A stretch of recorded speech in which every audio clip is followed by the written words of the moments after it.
నమస్తే.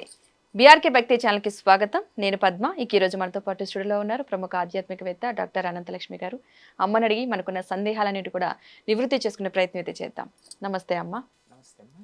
అమ్మ, చాలా మంది సత్యనారాయణ స్వామి వ్రతం చేసుకుంటూ ఉంటారు. ఉమ్.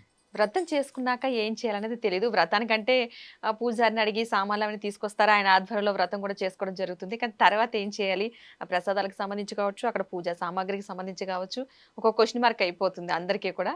చాలా మందికి తెలీదు. కానీ పూర్వం వాళ్ళకి తెలిసి ఉండొచ్చు. కానీ మాలాంటి వాళ్ళకి తెలియదు కాబట్టి కొంచెం మీరు వివరిస్తే. వ్రతం చేసేస్తారండి. పురోహితుడు వస్తాడు, చేసేస్తాడు, అంతా అయిపోతుంది. అయిన తర్వాత పురోహితుడే చేయించాలి. ఈ మధ్య చేయించట్లేదని విన్నాను నేను. ఏమంటే ఒకళ్ళని కూర్చోబెట్టి వాళ్ళకి తాంబూలం ఇవ్వాలి ఒక పండితుడికి. ఎందుకంటే మనం వ్రతం చేసినప్పుడు ఆ విగ్రహం మనం పెట్టింది ఏం తిందో మనకి తెలియదు. అవును, తిందా కదా, తెలియదు. అందుకని మనకి ఆడవాళ్ళు చేసుకునే వ్రతాలు ఉన్నాయి కదా, వరలక్ష్మి వ్రతం, అవి ఒక ముత్తైదువుకి ఎలా కూర్చోబెట్టి ఆ అమ్మవారి స్వరూపంగా చేస్తామో అట్లాగే స్వామివారిగా భావించుకుని ఒక బ్రాహ్మణుడికి తాంబూలం ఇచ్చుకోవాలి. సాధారణంగా ఈ విషయం బయటికి చెప్పకుండా ఆ పురోహితుడే ఆ తాంబూలంతో తీసుకెళ్ళిపోవడాలు ఇట్లాంటివి జరుగుతాయి. కానీ ఈ విషయం మనకి చెప్పాలి. అవును, చెప్పి ఎందుకు చేస్తున్నారు అన్నది. అంటే సాక్షాత్తు విగ్రహంలో మాత్రమే చూడటం లేదు, నిన్ను తోటి మానవుల్లో కూడా చూస్తున్నాను నిన్ను అని చెప్పడానికి ముందు ఒక బ్రాహ్మణుడికి సత్యనారాయణ స్వామి స్వరూపంగా భావించి తాంబూలము ఏమి ఇవ్వాలి, ఇచ్చేవని చాలా ఇచ్చుకుంటారు అవన్నీ. అది అయిన తర్వాత ఆ పూటకి అక్కడే ఉంచుతారమ్మా. సాధారణంగా మన ఇళ్లల్లో చేసుకుంటే మర్నాడు వచ్చి అదే పురోహితుడు ఉద్వాసం చెప్తాడు. ఆవాహన చేశాం కదా, రమ్మని పిలిచాం కదా, పిలిచిన వాళ్ళని మళ్ళీ మనం సాగనంపాలి కదా. ఇంట్లో శాశ్వతంగా ఉండేవాళ్ళు వేరు, ప్రత్యేకంగా పిలిచిన తర్వాత సాగనంపాలి. ఈ సాగనంపే పని చేయడం అనేది ఉద్వాసం చెప్తారు. మళ్ళీ పునరాగమనాయచ అంటారు. మళ్ళీ మా ఇంటికి తిరిగి రావడానికి ఈసారికి మాత్రం మీ ఇంటికి వెళ్ళమని చెప్పి పంపించడం ఉంటుంది. ఇది చేసే సందర్భంలో ఆ కలశం అది పెడతారు కదా, దాన్ని కదుపుతారు. యజ్ఞేన యజ్ఞమయ జంత దేవాహ అనే మంత్రం చెప్పి దాన్ని కదుపుతారు. అయితే ఇది రేపటికి మాకు కుదరదండి, రేపు వాళ్ళు గురువారం చేసుకున్నాము, రేపు శుక్రవారం నాడు మేము దేవుణ్ణి కదపం కదా, అంచేత ఇవాళ్లే మేము ఉద్వాసం చెప్తాం అనేవాళ్ళు ఉంటారు. లేదు మేము ఊరెడుతున్నాము, ఇవాళే ఉద్వాసం చెప్పాలంటారు. మళ్ళీ పునఃపూజ చేయాలి, మళ్ళీ మొత్తం పూజ అంతా చేయాలి. అంటే అంత శాస్త్రోక్తంగా సహస్రనామాలు అష్టోత్తరాలు అవన్నీ కాదు, కానీ షోడశోపచార పూజ ఏదైతే ఉందో అది చేసి ఉద్వాసం చెప్పాలి. ఉద్వాసన చెప్పేటప్పుడు చేయవలసింది ఏమిటంటే, ఇప్పుడు మామూలుగా అన్ని రకాల వంటలు చేసి నైవేద్యం పెడతారు కదా ముందు, ఉద్వాసనకి పెరుగన్నం పెడతారు. ఎందుకంటే పాధేయం అంటారు దారిలో తినడానికి. పెరుగన్నం అయితేనే దారిలో పట్టుకెళ్ళడానికి బాగుంటుంది, మిగిలినవి ఏం బాగుండవు, చలవ ఉంటుంది కదా. చేత కాస్త పెరుగన్నం పెట్టడం, నైవేద్యం పెడతాం అనమాట. పెట్టి అది కలుపుతారు. కలిపిన తర్వాత కలసం అవన్నీ కూడా బ్రాహ్మణుడికి ఇచ్చేస్తారు. ఎవరైతే ఈ పూజ నిర్వర్తించారో వాళ్ళకి కింద వేసినటువంటి ఆ వస్త్రం, కొత్తదే వేస్తారు ఆ వస్త్రం, దాని మీద పోసినటువంటి బియ్యం, పైన పెట్టినటువంటి మంటపారాధన చేస్తారు కదా నవగ్రహాలు, వాళ్ళకి సాంగ సపరివార సమేతంగా చేస్తారు. అంటే వాళ్ళకు ఉన్నటువంటి పరివారాలు, వాళ్ళు అందరి శక్తులు, వాళ్ళందరినీ పిలిచి వాళ్ళందరినీ చక్కగా స్థాపన చేస్తారు కనుక వాటికి సంబంధించిన మంటపారాధనకి సంబంధించినటువంటి ఏవైతే ఉన్నాయో అవన్నీ కూడా ఆ బ్రాహ్మణుడికి ఇచ్చేస్తారు. చాలామంది ఆ కలశం కూడా ఇస్తారు. కలశం మీద కొబ్బరికాయ కూడా ఇచ్చేవాళ్ళు ఉన్నారు. లేదు కొంతమంది మీరు వాడుకోండి ప్రసాదంగా అని చెప్పి ఇచ్చేస్తూ ఉంటారు. ఈ ప్రసాదంగా మీరు వాడుకోండి అని ఇచ్చినటువంటి కలశం మీద పెట్టినటువంటి కొబ్బరికాయని పచ్చడి చేసుకోరండి, తీపి వండుకుని నలుగురికి పంచాలి. నేను ఒక్కతినే తినకూడదు, అది నలుగురికి పంచితే ప్రసాదం, పంచకుండా తింటే తిండి, అంతే. అవునమ్మా.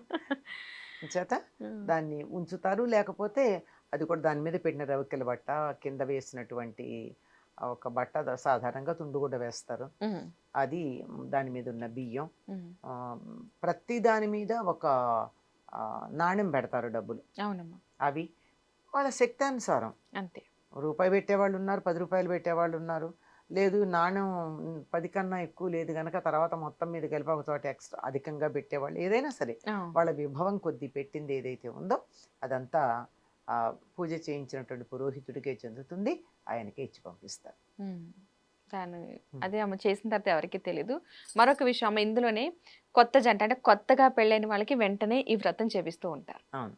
సో, ఎందువల్ల చేపిస్తారని అంటే అందరూ చేయించుకోవాలని కొంతమంది మాత్రం అనుకుంటారు కానీ, అది పెద్ద కాదని మరికొంతమంది. కొంతమంది సాంప్రదాయంగా వాళ్ళ ఇంటి ఆచారం ప్రకారం వస్తుందని కొంతమంది వెంటనే ఆ బట్టల మీదే చేపిస్తూ ఉంటారు. పెళ్ళైన బట్టల మీదే కూడా. సో, అది ఎలాంటి ఫలితాలు ఇస్తుందన్నది? ఎందుకు చేస్తారో అన్నది కదా. అదే. మిగిలిన ప్రాంతాల్లో ఎక్కువ లేదు గానీ అమ్మా, తెలుగు వాళ్ళకి మాత్రం సత్యనారాయణ వ్రతం తప్పనిసరిగా చేసుకునే అలవాటు ఉంది. హ్మ్.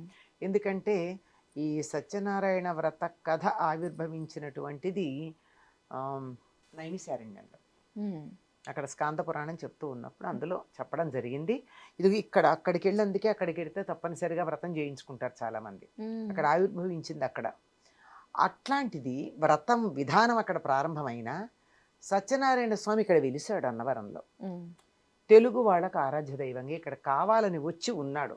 అందువల్ల తెలుగు వాళ్ళకి సత్యనారాయణ స్వామి మన ప్రాంతంలో ఉండి మనని కాపాడడానికి ఇక్కడ ఉన్నాడు అని తప్పనిసరిగా వ్రతం చేసుకోవడం ఒక అలవాటుగా ఉందమ్మా. అవును. అసలు అది ఏమిటో పెళ్లిలో ఒక భాగంగా చేసేస్తారు. హ్మ్. మగ పెళ్లి వారు అమ్మాయిని ఇంటికి తీసుకురాగానే మొట్టమొదట గృహప్రవేశం, వెంటనే సత్యనారాయణ వ్రతం చేస్తారు. అవును. ఎందుకంటే ఒక మాట మీద కట్టుబడి ఉండడానికి సంకేతం సత్యనారాయణుడు, సత్యమే నారాయణుడు. ఇప్పుడే కదా మేము అనేక వాగ్దానాలు చేసి పెళ్లి చేసుకున్నాం. పెళ్లిలో బోల్డు వాగ్దానాలు ఉంటాయి తెలుసా. హ్మ్. ముఖ్యంగా అమ్మాయి ఒకటే చేస్తుంది, మీ అబ్బాయి బోల్డు వాగ్దానాలు చేస్తాడు. హ్మ్. ఈ వాగ్దానాలన్నీ నేను నిలబెట్టుకుంటాను అని చెప్పి మాట మీద నిలబడతా.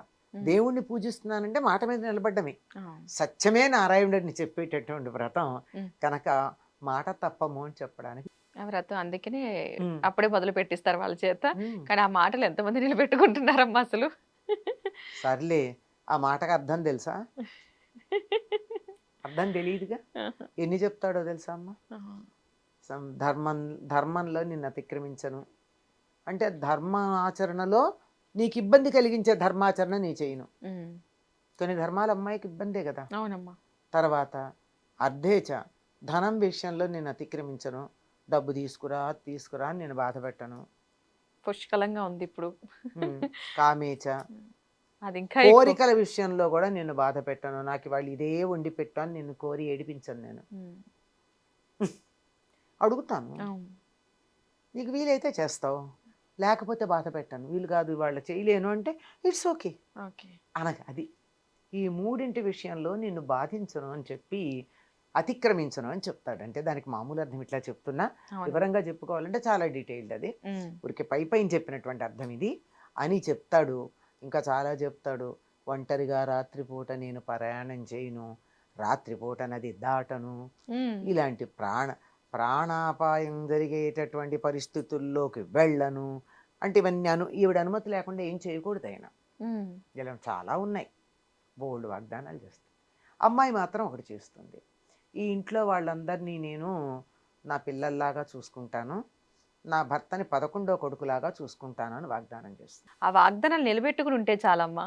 సగం నిలబెట్టుకున్నా గొడవలే ఉండవు కాపురాల్లో. మంచి వివరాలు అందించారమ్మా. Thank you so much. నమస్తే అమ్మ.